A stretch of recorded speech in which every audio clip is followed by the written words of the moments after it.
Bueno, buen día.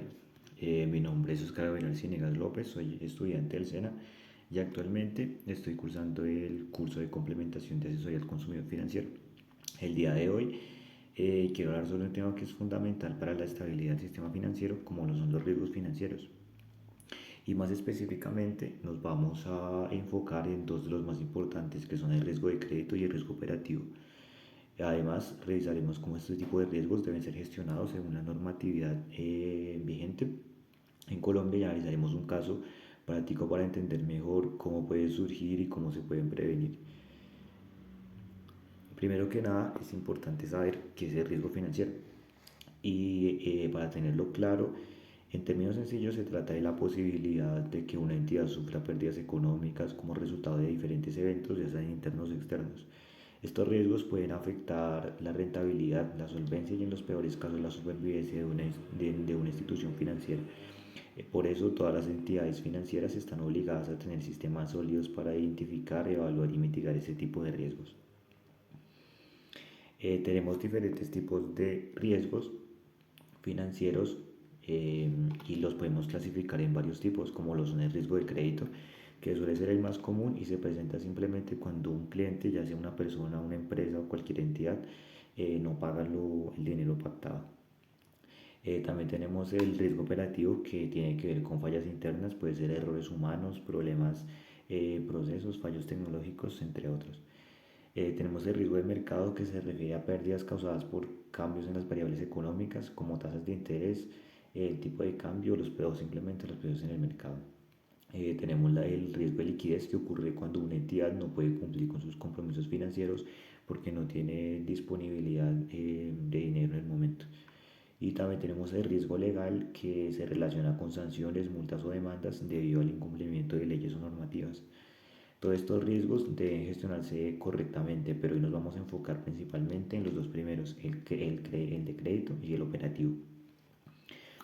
Y para esto es necesario pasar al caso, eh,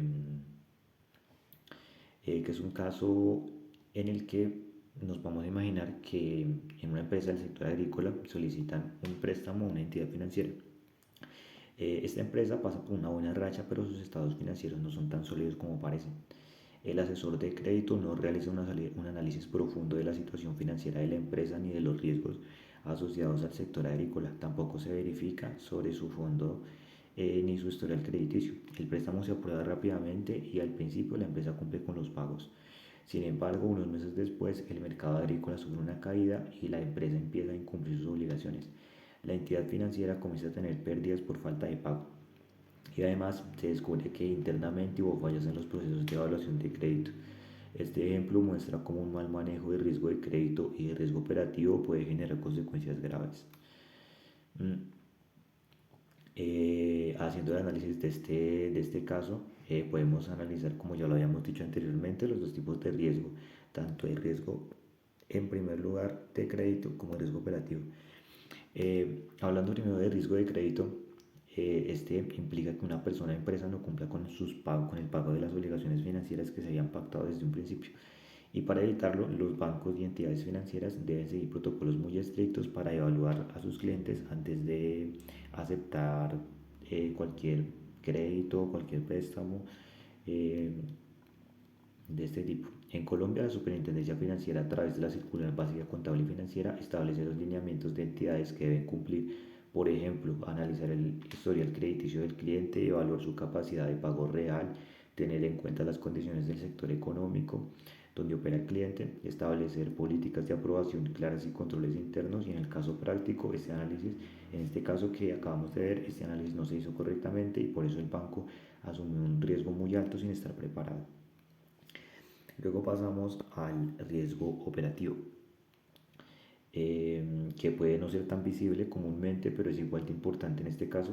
Vimos que hubo fallas internas en la forma en que se manejó la solicitud de crédito, ya que el asesor no siguió el protocolo, no se verificó la información como debía, los controles internos no detectaron a tiempo los errores. Y para prevenir este tipo de errores, las entidades deben implementar el sistema de administración de riesgo operativo, mejor conocido como SARO. Este sistema incluye manuales de procedimientos, capacitación constante al personal, supervisión y auditoría interna, uso adecuado de herramientas tecnológicas. Una gestión adecuada de riesgo operativo reduce errores, evita fraudes y mejora naturalmente los procesos internos. En conclusión, podemos ver que tanto el riesgo de crédito como el riesgo operativo pueden tener un impacto muy fuerte en una entidad financiera si no se gestionan adecuadamente. La clave está en seguir la normatividad vigente, aplicar políticas claras y contar con un personal bien capacitado como asesor, como aprendices y futuros asesores comerciales y financieros. Es nuestro deber entender este tipo de riesgos, promover una cultura de gestión responsable. Con esto no solo protegemos a las entidades, sino también a los clientes y al sistema financiero en general.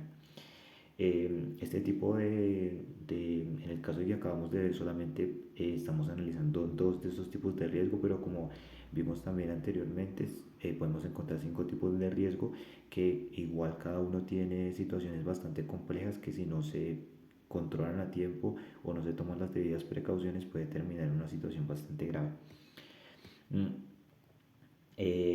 Gracias por su atención. Espero que esta presentación haya sido útil para que podamos comprender mejor cómo funcionan los riesgos en el sistema financiero y este tipo de situaciones que las empresas y toda aquella entidad que se dedique al sector financiero debe tener muy en cuenta y gestionar correctamente ese tipo de información para no tener ningún problema. Muchas gracias.